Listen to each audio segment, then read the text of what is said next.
Bonjour à tous, je vais vous parler dans cette vidéo d'un sujet que je voulais aborder depuis longtemps, celui de l'influence que les esprits ont sur nos pensées, nos émotions et nos sentiments. Ça peut paraître surprenant et ça m'a moi-même beaucoup étonnée au début, pourtant je le vis au quotidien, donc je sais que c'est vrai. Je n'ai pas le moindre doute et je pense que c'est très important d'en avoir conscience. Il vous est sûrement déjà arrivé de ressasser des pensées négatives encore et encore, ou de vous laisser envahir par des pensées de peur ou d'inquiétude. Bref, est-ce que vous savez discipliner votre esprit, maîtriser vos pensées, vivre dans l'instant présent? Pourquoi est-ce que c'est important? Parce que vos pensées négatives qui tournent en boucle dans votre esprit et qui vous font du mal ne viennent peut-être pas toutes de vous. Elles peuvent être l'action occulte d'esprits désincarnés qui veulent vous atteindre, à l'image du petit diable sur l'épaule qu'on voit dans les dessins animés. Voici la question 459 dans le livre des esprits d'Allan Kardec. Les esprits influent-ils sur nos pensées et sur nos actions? Sous ce rapport, leur influence est bien plus grande que vous ne croyez, car bien souvent, ce sont eux qui vous dirigent. Question 460. Avons-nous des pensées qui nous sont propres et d'autres qui nous sont suggérées? Votre âme est un esprit qui pense. Vous n'ignorez pas que plusieurs pensées vous arrivent à la fois sur un même sujet et souvent bien contraires les unes aux autres. Eh bien, il y en a toujours de vous et de nous. C'est ce qui vous met dans l'incertitude parce que vous avez en vous deux idées qui se combattent.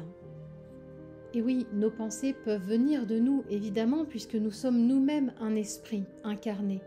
Mais elles peuvent également nous être suggérées par d'autres entités, bienveillantes ou malveillantes. Pour connaître la source, il faut analyser ces pensées. Est-ce qu'elles nous incitent à relever la tête et à nous reprendre en main, ou à sombrer en nous faisant voir la vie en noir? Voici un petit extrait du livre « Dites-leur que la mort n'existe pas » de Jean Winter et Gérald de Dampierre, présenté et commenté par le père François Brune.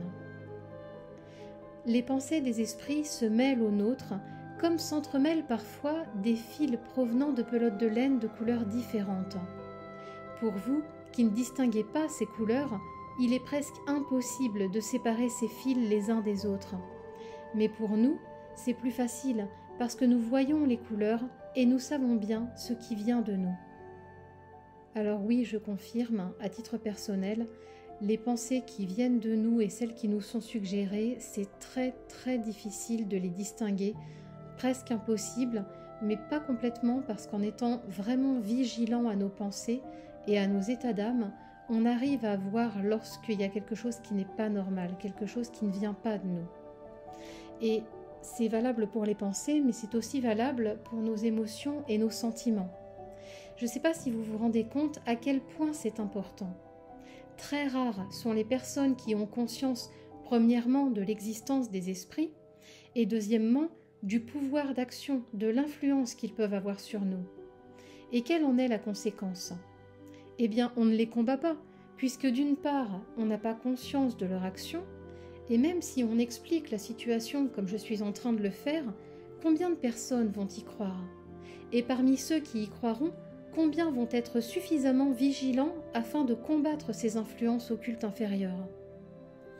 Le livre Chronique d'un centre spirit est un de mes ouvrages spirites préférés parce qu'il me parle énormément. Dedans, il y a un passage dans lequel un esprit inférieur explique comment ils s'y prennent pour nous atteindre. Ils font naître en nous de mauvaises pensées qui créeront des tensions, des irritations de toutes sortes et probablement mèneront à un conflit. Je vous partage un petit extrait. Nous agirons en douce, c'est-à-dire silencieusement et de façon occulte, dans le domaine des sentiments. Nous suggérerons des pensées, nous stimulerons des irritations, des jalousies, des commérages, des indignations, des susceptibilités, des luttes de pouvoir, de fonctions, de tâches, etc. Nous avons là un vaste champ d'action sur les infériorités humaines. Les esprits les plus élevés expliquent toujours qu'ils tirent le bien du mal et que notre venue est autorisée parce qu'elle servira de test.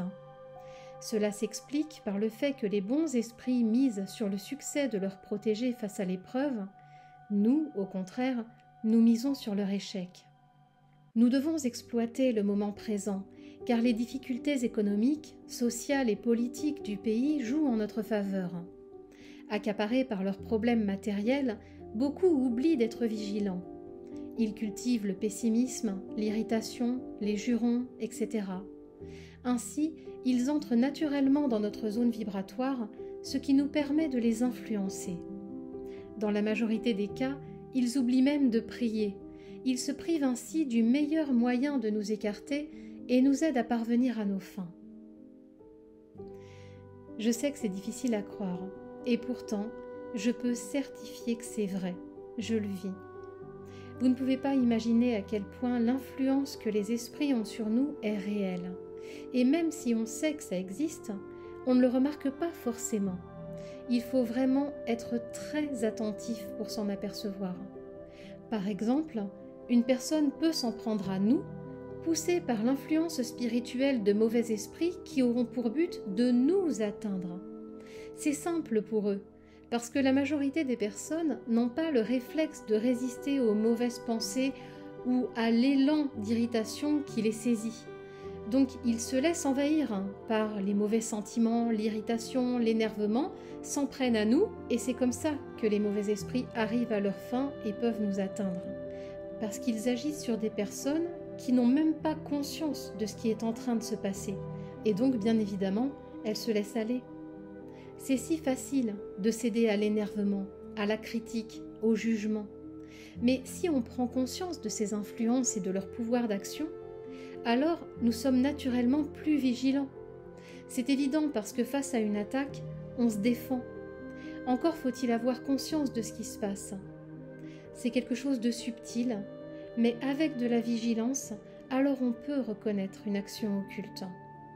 C'est comme si notre être intérieur était un ciel, et soudainement, ce ciel se noircit, s'assombrit, et nos pensées, nos émotions, nos sentiments s'assombrissent.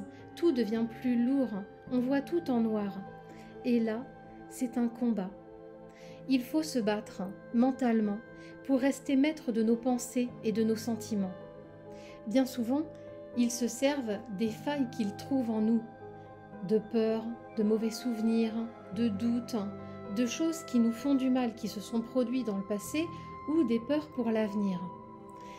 Le moyen de se protéger dans ces circonstances, c'est de vivre pleinement dans l'instant présent et de refuser de nous laisser envahir par les mauvais souvenirs, les inquiétudes pour l'avenir, etc. Parce que dans l'instant présent, elles n'ont aucune raison d'être, aucune existence propre. Elles n'existent pas sauf si nous leur donnons vie. Le meilleur moyen de maîtriser notre mental, c'est de rester pleinement ancré dans l'instant présent, quoi qu'on fasse. Regarder un film, écouter de la musique, faire la cuisine ou marcher dans la rue. Il faut être à 100% dans l'instant présent, ne pas laisser divaguer notre esprit. En agissant ainsi, nous restons maîtres de notre mental et nous empêchons alors les influences inférieures de nous atteindre. Voilà, c'était un thème que je souhaitais partager avec vous depuis longtemps et n'hésitez pas à me dire ce que vous en pensez en commentaire. Je vous souhaite à toutes et à tous le meilleur.